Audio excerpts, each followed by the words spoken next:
Flight TV, the program for people in love with the sky, is on the air. The sponsor for this episode is the Aero Volga company, which continues its production of the amphibious La-8 and the development of the two-seater amphibian Borei airplane. Alexander Shvidkin is in the studio. Hello. Helping the students. In Kemerovo, production of mechanical helicopter simulators has begun. In pursuit of truth or fiction, how a private pilot from Khabarovsk took almost a year trying to get his airworthiness certificate. The capital of the Arctic. 100 years. A citizen of the town of Dikson, Viktor Mikhailov, flew to his homeland on the ultralight aircraft known as the Sky Ranger.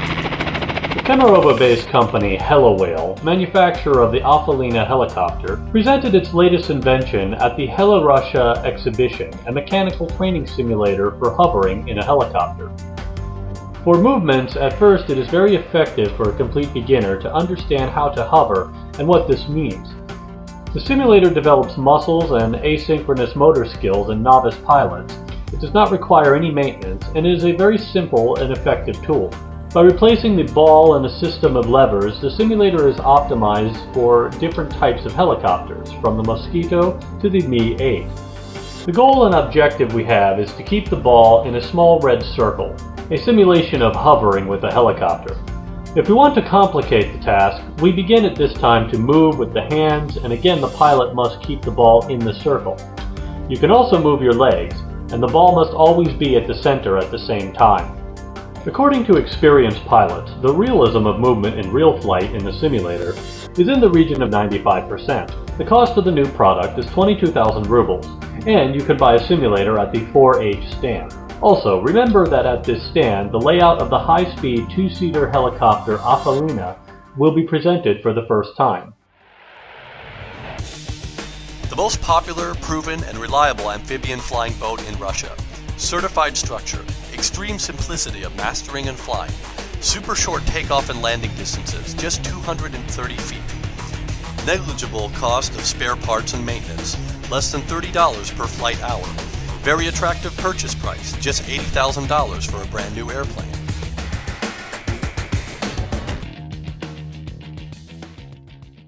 Every year, the sky becomes closer for Russian pilots. But when it comes to legislation in the air, alas, don't say anything. In our reporting, we will show the story of a pilot who bought a foreign aircraft. Our example is Sergei Dolzhenko from Khabarovsk, who tells you what to do if you want to fly in our country legally with an aircraft model that isn't in the MAC registry. Sergei Dolzhenko is one of those people who was eventually able to realize a childhood dream, to learn to fly and even buy his own plane. The Aero Commander 520 came from the American City of Angels in Khabarovsk on its own. Since this plane was bought and imported as an airplane, not as a set of parts, there was a contract for the purchase of the aircraft. When submitting documents to the state register, it was registered as a plane that is produced by Piper. It has a serial number that was registered as a mark of a serial aircraft. The airplane received the registration number RA01803, and Sergei, according to Federal Aviation Regulations number 132, filed an application for certification of the aircraft. But doing so was not only difficult, but impossible. On the one hand, you have the aircraft registered as a series and a model. On the other hand, you must get certification for a single aircraft. Here begins a long correspondence with the factory, which says that the aircraft in this configuration was never released. There is a type certificate which spelled out how it should be one type of plane, and you have a different one. But this is understandable. The plane had a long life. It changed equipment. In fact, so much so that it is not how it was when it was produced at the plant. Thus our hero has only one option, to get the airworthiness certificate as a single copy of the aircraft. But the management asks why, then, is there a registration mark for the aircraft that does not end with the letter G? Every aviator knows that if the aircraft has a type certificate or a certificate of fitness for flight, its onboard number looks exactly like Sergei's, namely 5 Arabic numerals. If the aircraft is registered as a single model, the final letter on its registration number is G. For ultralight vessels, the letter is A. Everyone knows the unspoken rules, but there is no documentary evidence of this order. If guided by current legislation, then we see the following picture. It was a comical situation with EMU in that there was FAR 118, which regulates the certification of EMU. It clearly states that the aircraft insignia, which is certified as the EMU, consists of 5 Arabic numerals. There should be no letters. It turns out there's something like an unwritten rule that, incidentally, is not the only one. The MTU administration asked Dolzhenko for flight and technical documentation in Russian. There are no rules that would require translation of all documents into Russian. Otherwise, we need to be consistent and get all documentation for Robinson, Boeing, and Airbus translated into Russian, all of which are operated in Russia and are in the registry. Administrative regulations under which airworthiness certificates are issued prescribe that all applications must be written in Russian. On the operational documentation, it's another matter. The requirements are not based on current legislation. Did it just turn out that the public institutions, whether guided only by common sense or relying on internal regulations, require the owner of the aircraft of the documents which are not provided by FAR? If we evaluate the cost of the certification of the aircraft, according to the law, there is only one state fee, 650 rubles. However, anyone who has experienced this procedure knows that additional documents must be sent to you by third parties, whose services are not cheap. The GOS N2GA billed Sergei Dolzhenko for 200,000 rubles. However, under current legislation, the organizations that were involved aren't supposed to be paid by the applicant. It involves Rosaviation, so if Rosaviation lacks its own skilled personnel for this procedure, it has the right to bring in any organization, and the applicant doesn't have to pay. It is clearly written in the regulations on the issuance of airworthiness certificates. So what about Sergei and dozens more who want to fly legally? There's only one way to find out. Obtain documents that explain the reason for the denial of the airworthiness certificate, and go to court in the Federal Air Transport Agency.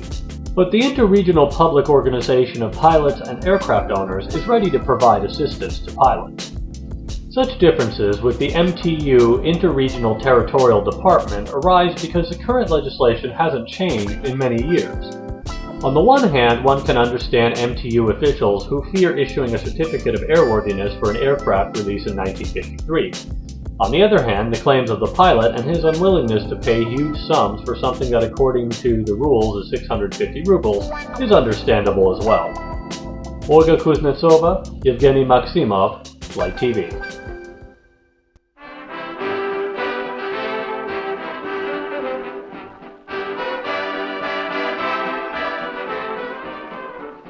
B91 aviation gas for Lycoming engines, the long-proven quality. Airvent Company, the official distributor of the Water Aviation Group, the manufacturer of B91 aviation gasoline. A private pilot, Viktor Mikhailov, and his ultralight plane Sky Ranger on the centenary of Dikson went through one of the most remote regions of Russia, the Taimyr Peninsula. The aviation expedition organized for the 100th anniversary of the foundation of the village Dikson, Rus Aboriginal, has ended. A private pilot, Viktor Mikhailov, has been preparing for this flight for more than a year, making a training flight in other regions. Adapting his Sky Ranger to fly in the Arctic, he carried out reconnaissance and dropped fuel and equipment for floating the wheeled all-terrain vehicle on low-pressure tires, the Pol-2M. For 38 days, the expedition covered more than 2,000 kilometers, having visited dozens of towns and villages on the Taimyr Peninsula. On the site, trk-luch.ru, one can see a movie of this expedition, and in future episodes of Flight TV, there will be an interview with Viktor. The company Aerovolga, the manufacturer of the amphibious La-8, continues its production. The first customers of the new two-seater amphibian Boré will get her by autumn for $85,000 US. A private pilot who buys a La-8 will receive a Boré as a gift. The second plane will always come in handy. Today in our traditional no comment section, we will see an aviation parade on Red Square with air traffic control dispatchers. I say goodbye to you for now. If you like the episode, like us on Facebook and subscribe to our YouTube channel. This is Alexander Schwedkin. I'll see you.